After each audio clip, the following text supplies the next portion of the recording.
Hello everyone, this is storyteller AnaSayer, and today I'm going to be sharing with you a very special story called Him Again. It's a story I wrote, and it is also a Halloween special, which means I have a very special guest that will be joining us today, and her name is Avalon Tiffany.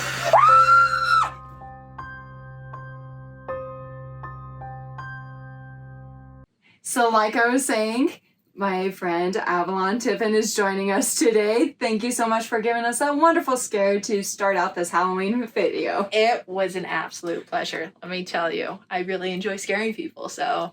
She does. A little too much.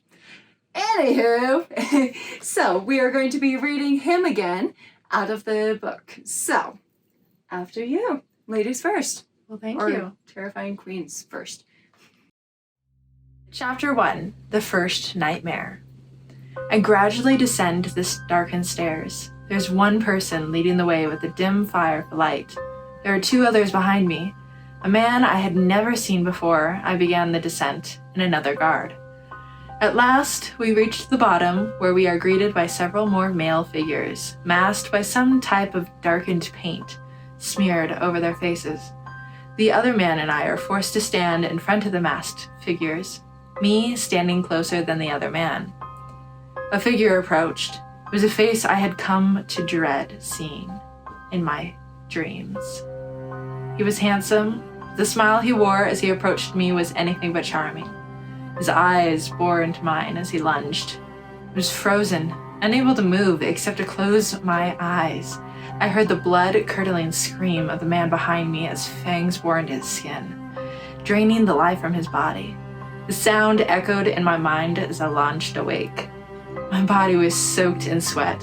I was shaking uncontrollably. No one came, as like every other time, I couldn't find a way to scream. These nightmares have been a constant reoccurrence since I was 5 years old. I am now 18. The nightmares take place once a year with no rhyme or reason, except they always occur on a different date. The first happened on my 5th birthday. I thought nothing of it and honestly can't remember what the nightmare was. But when it happened the next year, I wrote it down. At least as well as a 6-year-old could write. Each time afterward, I'd write the nightmare down, as I am now, in a journal with the date so I could find some sort of pattern. No such luck. The dates were different, the days of the week varied. What I did that day was inconsistent. There was only one thing that had become the same over the years. A face. The face of the handsome man, probably in his 20s now, would show up. I don't recall him in my earlier dreams, but he was definitely there in my most recent ones. I finished documenting, then checked the time. 2 a.m. I sighed in frustration. Tomorrow was Saturday. No school, thankfully. This was my final semester before graduating. Only a few months left of school. Not sure if I should be relieved or terrified. Do I really want to move out into the world with these plaguing nightmares to follow me? I drifted back to sleep, waking around 8 a.m. to the smell of my mom cooking downstairs. I dragged myself to the restroom to wash up, then pulled on some clean clothes, the t-shirt and jeans.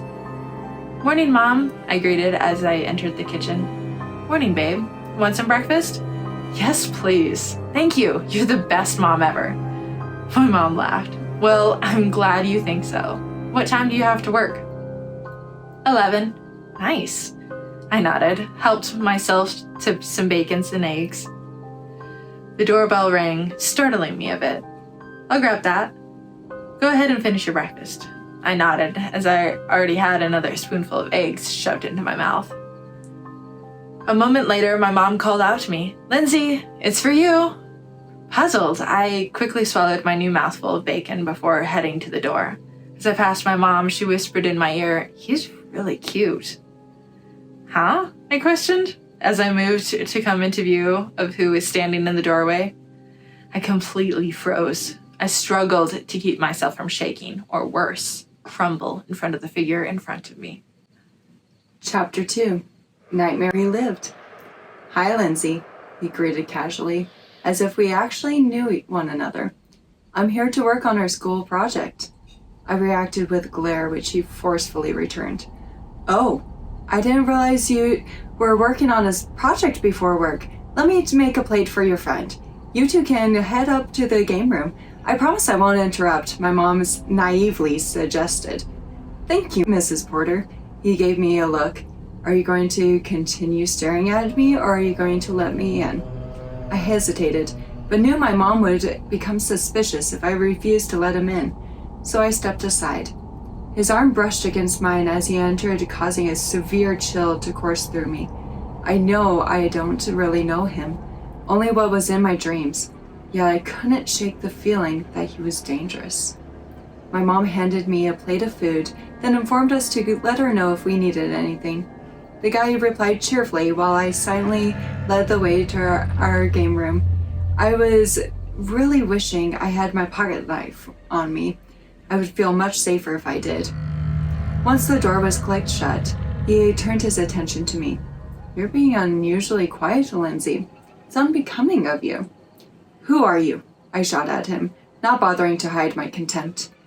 He slowly approached in an inhumanly like manner. "I think you already know who I am." His reply was dark and threatening. "How do you know me?" I tried again, desperately wanting answers for the last 13 years of misery. By this point, he was nearly on top of me.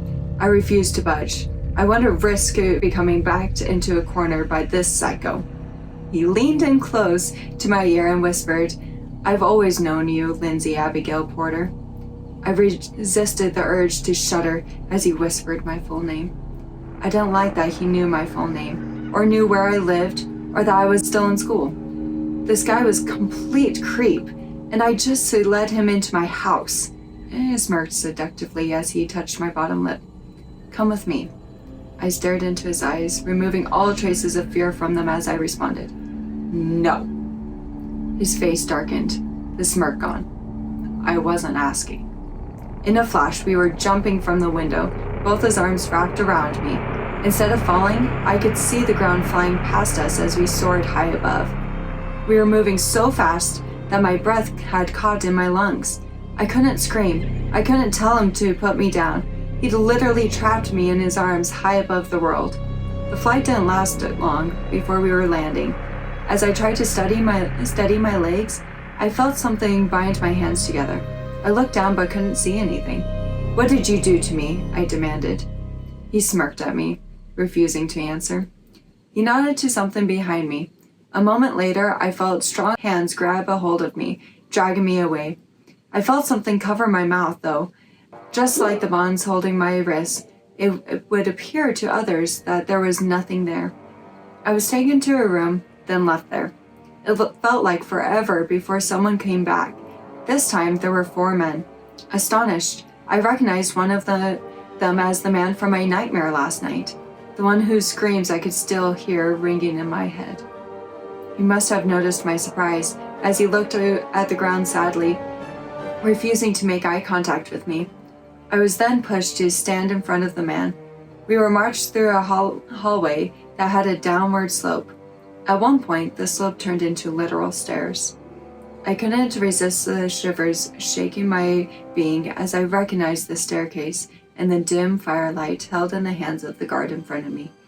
The bottom of the staircase was just as I remembered. Painted masks of faces lined against the walls. None were moving. I was placed to stand closest to them. The man whose name I still had yet to learn approached me. However, unlike in my dream, he started touching my hair and my neck. He then leaned in close and whispered, "You know what happens next, don't you?" I stared in front, pretending not to hear him. Furious, he jerked my head, forcing our eyes to meet. "I want you to watch this time." My eyes went wide as I understood what he meant. He knew my dream from the night before. In fact, he most likely, somehow, was the one to put that dream and all the others into my mind over the years. Just who was this guy?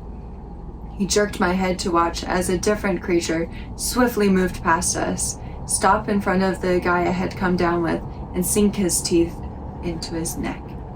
I was forced to watch as his face paled, the life draining from him as his blood did.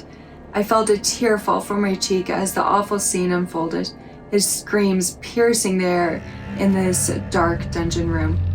"Don't worry," the mysterious guy's voice rang inside my head.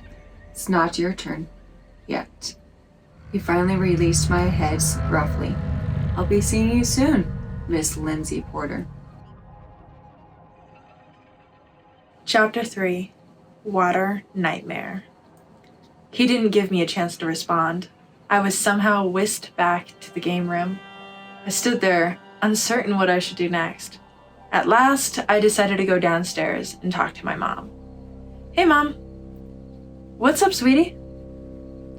Did the guy from earlier leave? I ran to the bathroom and he wasn't there when I got back." My mom gave me a questionable look as she replied, "What boy?" To prevent things from getting worse, I dropped it. Her memory of him must have been completely wiped, which is why he wasn't worried about showing his face here. I went to work, but was completely distracted the whole time. Questions were swirling around faster than I could work out any answers. Eventually, my boss suggested I go home early and get some sleep. It was only 5 o'clock, but due to it being winter, it was already pitch black. On edge from earlier, I kept checking my surroundings as I rushed to my car. Apparently, I wasn't careful enough and ended up slipping on some ice. In pain, I pulled my leg closer to me. I gingerly touched my ankle. Pain shot up. Great. It was possibly sprained, hopefully not broken. As I struggled to get to my feet, a hand reached out. I reached up to take the hand, stopping when I saw its owner. My eyes were shooting bullets at him as he knelt down closer to my level. "Are you planning on staying there all night?" he said, a hint of dark humor in his voice. "Buzz off," I spat, and gracefully pulling myself to a standing position. I started hobbling to my car when I felt his arms wrap around me, holding me in place. Once again, my ears perked as he whispered in my ear, "You know what happens next, don't you?" I couldn't resist the shiver as flashes of last year's nightmare appeared, unwanted, in my mind. That's right. It's time for your induction ceremony. I wanted to scream. I wanted to cry, but nothing came out. I was frozen with fear as last year's nightmare repeated itself over and over in my head. We arrived beside a lake. This time I was carried away by 2 very strong women who forced me into a light white gown. Once they were finished, they dragged me out to a pier. There were the same men there as earlier. This time they were saying some sort of chant I couldn't understand. I felt the women leave, replaced by a figure I was beginning to truly hate. He got close behind me again, much too close, and spoke in my ear once again. "Are you ready? This is your induction." "Induction for what?" I asked through gritted teeth. "To become my slave, of course." I clenched my teeth hard. "What, you don't want to be the Fey Prince's slave? Well, that's too bad. You have no choice." As he spoke that final sentence, he pushed me straight into water.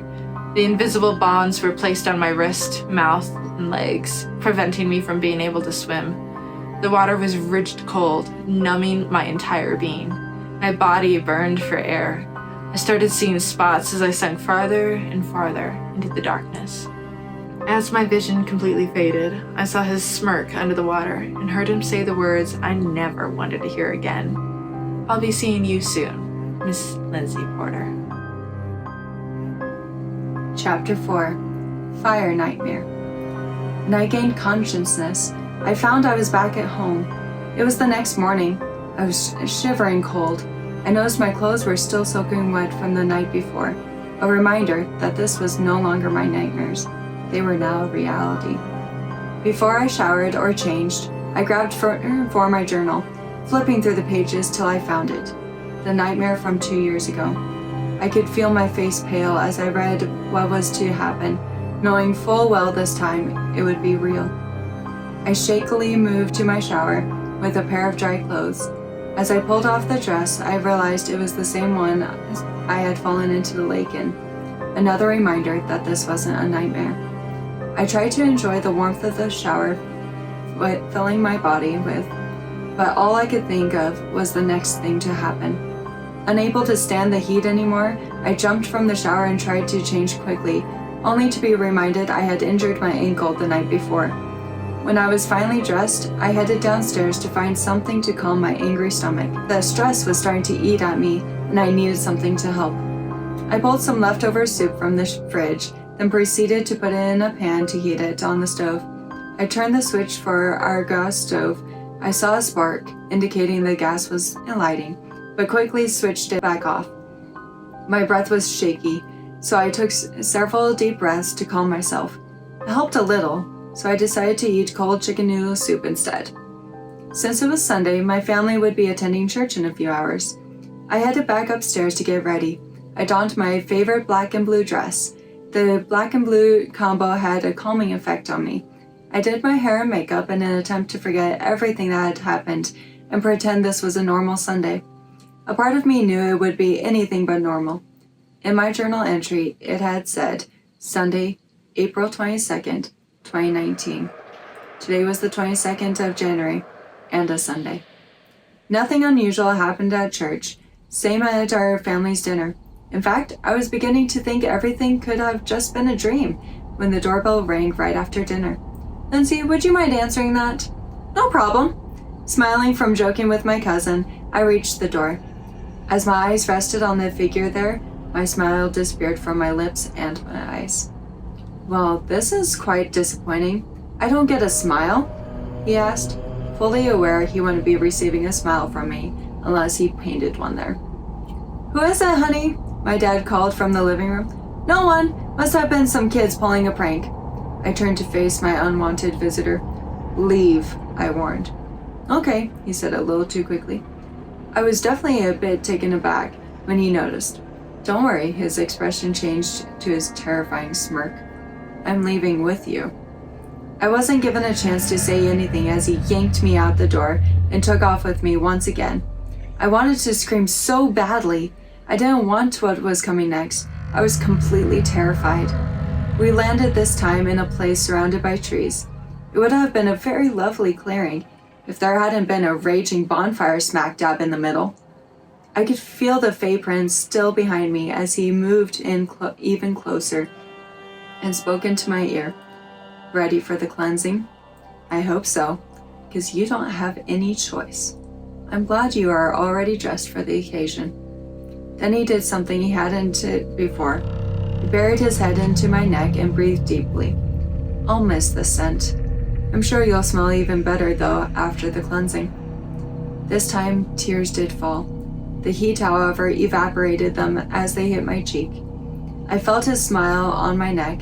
Then, I was pushed to walk into the fire. I was pushed all the way through. If I walked too slowly, something pushed me harder. If I walked too quickly, I was forced to slow down. I didn't want to give them the satisfaction of hearing me scream, but as I found myself in the center, the heat burning my flesh, the smoke filling my lungs and stinging my eyes, I screamed. I can't say if anyone could hear me, as the roar of the raging fire was so loud in my ears, I couldn't hear anything. The strangest part was my flesh was burned off, new flesh replaced it. Then it too was rapidly burned off.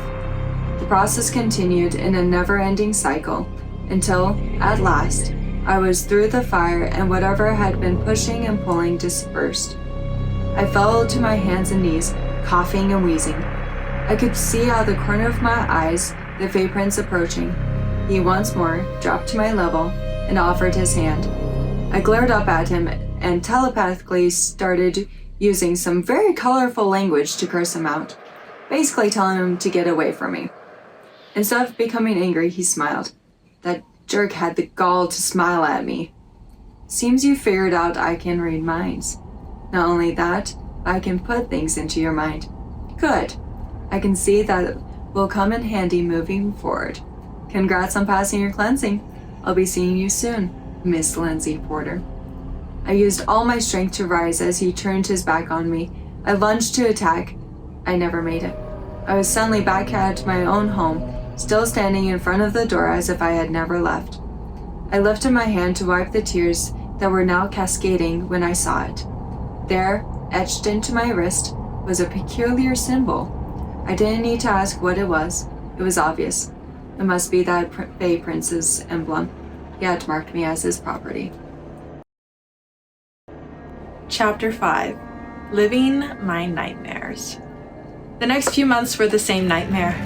There were days when he wouldn't come, and I would think I was finally free. Then he'd come again.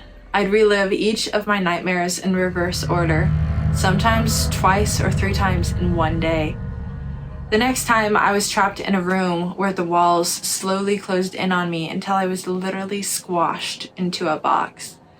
Then a snake pit of poisonous snakes that kept biting me. Next, the Fey Prince dropped me from miles above the earth, telling me to figure out how to fly.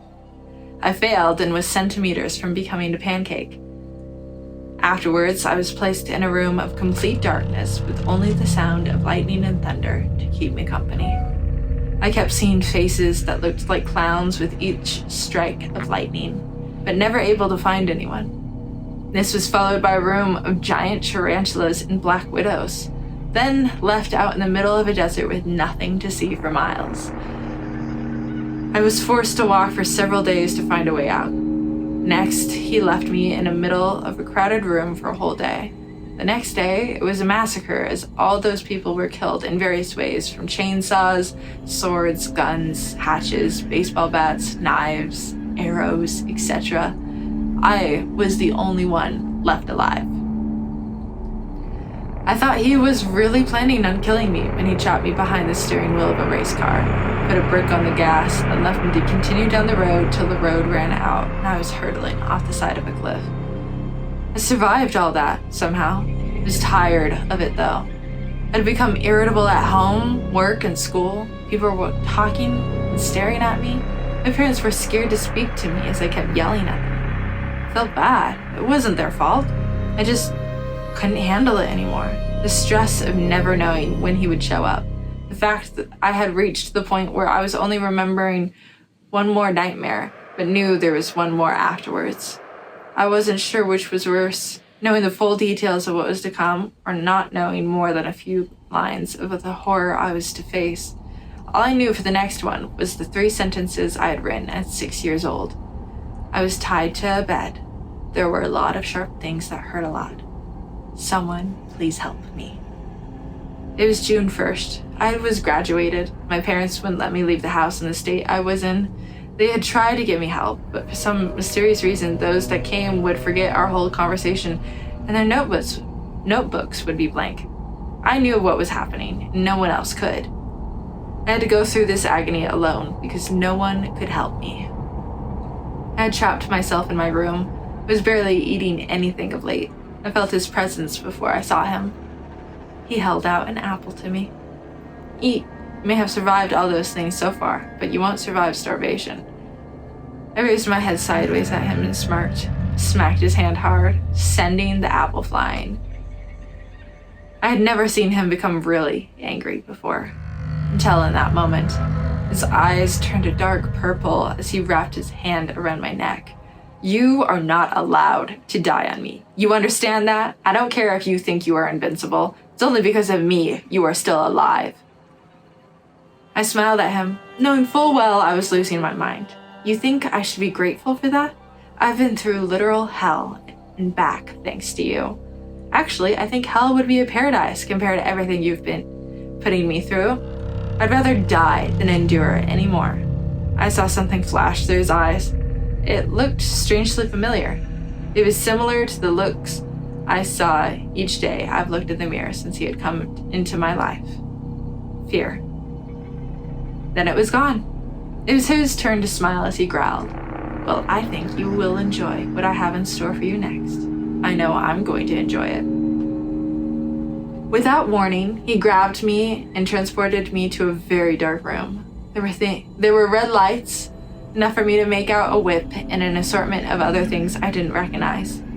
Fear gripped me as he flung me onto a bed and proceeded to chain me to the bed, this time with very visible chains. He removed his shirt and began walking around the room, checking out the various items. He grabbed one and brought it over. I couldn't recognize it in the dim light, but the look in his eyes told me I was about to find out what it was for. For the next several hours, I was stabbed, whipped, beat, and various other ways tortured. As I started losing consciousness, he started doing things to me I felt I should understand. However, I was too exhausted to comprehend and slipped into a dark abyss. Chapter 6. The Final Nightmare. When I awoke, I was still in that room. My clothes were barely more than in tatters. He was nowhere to be seen. I was still chained. I couldn't stand it any longer. I cried. I was still in pain from everything he had done to me the night before. I was exhausted and stressed beyond anything I had experienced before. All I could think of was, why me? What did I do to deserve all of this? Once I was drained of any more tears, he finally appeared. He arrived as quietly as he always does. I could now decipher the atmosphere around him. I knew when he was near and when he left. "You're awake," he stated as he approached the bed and set to unlocking my chains. "That's good. I have so much more I would like to do with you. I need you to get ready. It's time for you to meet my parents. After all, you are now completely my woman." If I had thought I had no tears left before, I knew for certain that was a lie. Fresh tears trickled down my cheeks at his words. Couldn't he just leave me alone? I don't want to meet his parents. I don't want to be anywhere near him. I don't even want him to be this close to me anymore. I said nothing as I finally sat up and followed him to a room.